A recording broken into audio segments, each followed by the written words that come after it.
Thank you for joining us. Welcome, everyone. My name's Michael Lang. I'm Conservation Director with Friends of the Columbia Gorge.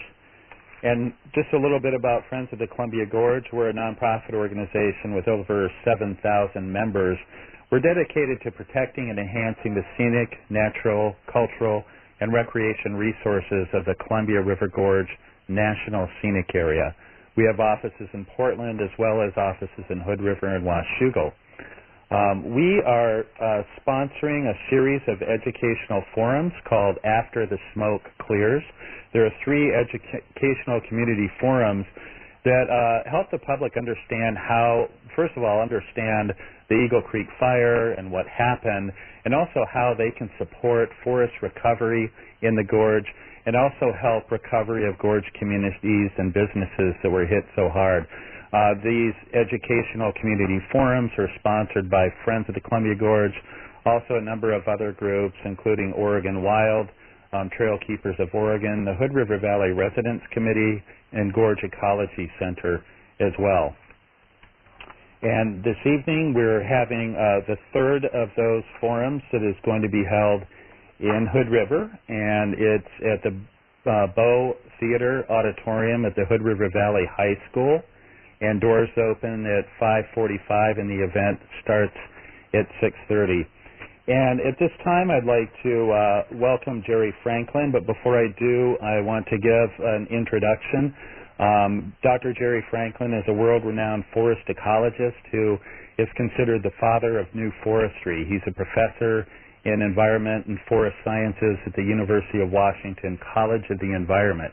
He's a leading authority in sustainable forest management and the maintenance of healthy forest ecosystems, and was responsible for integrating ecology and economic values into harvest strategies. In addition to his research, he served on numerous committees and working groups and has been president of the Ecological Society of America. He's authored several books, including Salvage Logging and Its Ecological Consequences, and has a book coming out this January called Ecological Forest Management. Mr. Franklin was raised in Camas, Washington, and spent his formative years exploring the forest of the Columbia River Gorge area. So at this point, I'd like to introduce Jerry. Jerry, would you like to give an introductory remark? Yeah, thank you. Yes, I have been raised here in the gorge and have worked in the gorge for most of my life. And there are a couple of points that I think are useful as we start out this phone conference. And I think most important is to understand that the kind of fuels and the kind of fire behavior that was experienced in the Eagle Creek fire is very characteristic. It is essentially the kind of fire behavior that's been characteristic of this region for millennia. And the reason I make a point of this is because it's pretty well known that over much of the western United States, western North America, that we have dramatically modified fire regimes in many of the forests through the process of fire suppression, preventing fire. And this was in forests that historically had been subject to fire on a very frequent interval. And so as a result of that, those forests have undergone incredible change and are much more vulnerable to intense stand replacement fires. This is not the case in western Washington and western Oregon, including the area that was affected by the Eagle Creek burn. The fire regime in this area is one of very infrequent fires. The forests are very productive. There's always a lot of fuel in these moist, productive forests. And for the most part, they're not very vulnerable to fire. But under certain conditions, and they're associated with a particular weather pattern in which we get very strong, very hot, dry east winds blowing from the interior of the continent towards the coast, that there has there's the potential for a very large fires, and that's essentially the characteristic fire regime in this moist coniferous forests of western Washington and western Oregon. And traditionally, the fire frequency in those forests, the fire return interval, as we call it, would be one of several centuries.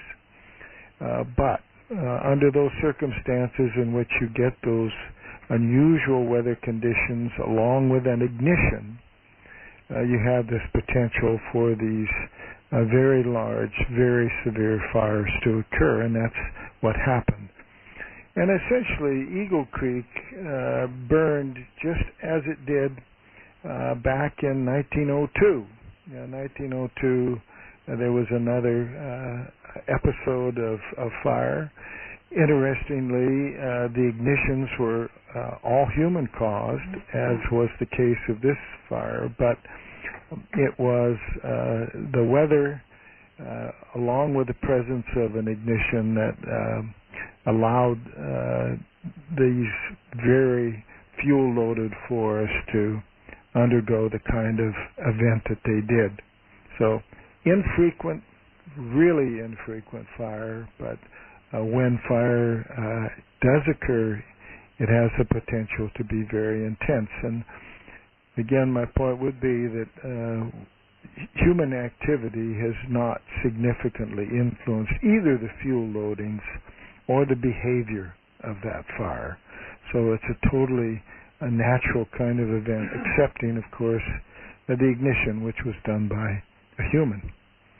So the other thing I wanted to just mention before we get into it is that salvage logging is something that we do strictly for economic reasons. Salvage logging almost never makes any contribution to the recovery of a burned ecosystem or a disturbed ecosystem of any kind. Salvage, in fact, is actually going to interfere with the natural recovery processes, and we know this very clearly. We do it sometimes for economic reasons, and sometimes it can even generate some income that might be used in some positive fashion. But fundamentally, it is not going to help the recovery process, nor is it really going to significantly influence the fuel loadings that are available for other fires. So I just wanted to get those 2 points in about the Eagle Creek fire and the potential for salvage. Thank you, Jerry. And in a moment, we'll open it up for questions. I just wanted to ask you a quick question before we open it up. A lot of the media reports and the talk about the Eagle Creek fire said that the forest was destroyed. I'd like you to address that and let us know really what generally is the condition of the forest. Well, these forests are certainly not destroyed. What a wildfire like this does is it kills a lot of trees, but it also leaves a lot of trees unburned. And the interesting thing about it is very little of the biomass or the organic matter is actually consumed in the fire. So there's been, basically most of the organic materials left behind, even though some of it's in the form of standing dead trees, or snags as we call them. So absolutely the forest has not been destroyed, and it retains a tremendous capacity to recover, particularly in the case of these moist forests. Thank you. With that, we can open it up and take some questions.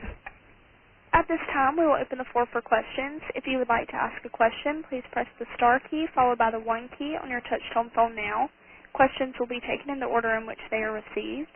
If at any time you would like to remove yourself from the questioning queue, press star 2. Again, to ask a question, please press star 1. Our first question comes from Pete Combs with KOMO Radio. Hi, Jerry. Wondering if you might be able to talk a little bit about the extent of the damage to the forest in terms of percent burned, and what will the recovery look like in terms of time and human investment? I really can't speak to the proportions of the burn that are mixed high and low severity. One of the other people here on the phone line can do that. But basically, there's a tremendous capacity out there in terms of that forest system, in terms of being able to recover. There's a tremendous number of green trees that have survived, and they're going to be generating a lot of seed over the next several years. In addition to that, there's a tremendous number of hardwood trees out there, as well as shrubs and herbs that are just simply going to sprout right back next spring. And so the recovery should be both quick and colorful in terms of the vegetation. And this is Michael, just some quick numbers in response to that question. The area within the fire perimeter totals about 49,000 acres. According to the Forest Service Burned Area Emergency Response Team, they said that 55% of that area experienced little or no impacts. And 15%, that's 15%, was actually severely burned. So it destroyed everything in the ground cover and most, if not all, of the trees. Now, I'll just say a little bit about recovery time. If this is allowed to undergo natural recovery, the recovery will begin very quickly next spring, but it's going to be several decades in the more severely burned areas before you reestablished closed canopy forest cover. But that's actually a very good thing, because this period in the next several decades is going to be very positive for a lot of the biota. The deer and the elk, there's a lot of our songbird populations that require that kind of habitat. They actually can't thrive in a closed canopy forest. And similarly, a number of our butterfly species. So it's going to be a very rich environment. And we learned this with the explosion of Mount St. Helens, that these very expansive areas that are opened up by these kinds of events become real biological hotspots in terms of particularly vertebrate animals, birds, mammals, the big ungulates, as well as the invertebrates, things like butterflies, moths, beetles. So it's going to be a very rich environment biologically. I'm done. Thank you. Again, if you would like to ask a question, please press star 1. Our next question comes from Bryce Oates with the Daily Yonder. Yeah, hey, sorry, I was just going to ask about wildlife impacts, and he just covered it, and I forgot how to. So, that answered my question very well. Thank you. You betcha. And this is a very positive event from the standpoint of biological diversity and a lot of the fauna that we're interested in.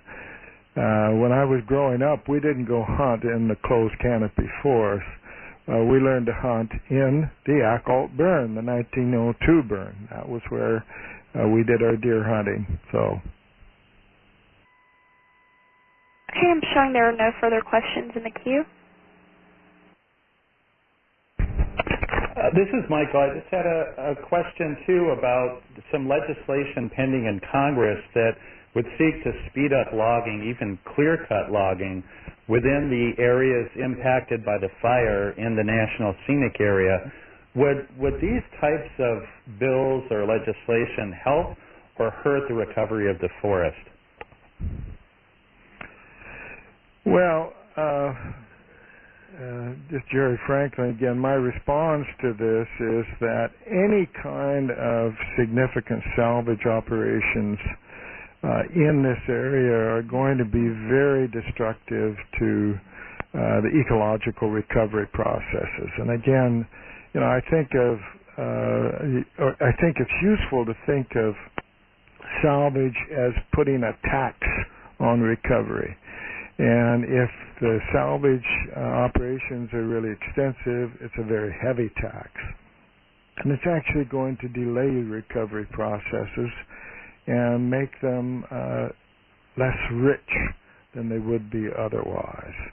And it's never wise to mandate through legislation the requirement for something like salvage logging. This is a very thoughtless thing to do. You want very careful analysis. And the first principle in our salvage logging book is that the first thing that you need to think about following a disturbance is what was your intent in managing that property before the disturbance. And if the intent, as is the case in much of the gorge, is recreational and is related to ecological processes and biological diversity, then absolutely salvage is contraindicated. It shouldn't happen. Of course, fuels and hazardous materials need to be removed from places that people live and work and occupy on a regular basis. But that has to do with hazard, that has to do with safety, it has to do with fuels related to potential future fires, and that really has, if some of that material can be utilized economically, that's great, but that's not the reason that it should be dealt with. It needs to be dealt with for health and safety. Okay, thank you. And if those are all the questions, I want to thank everyone for joining the call with Jerry Franklin. Thanks, everyone. Bye now.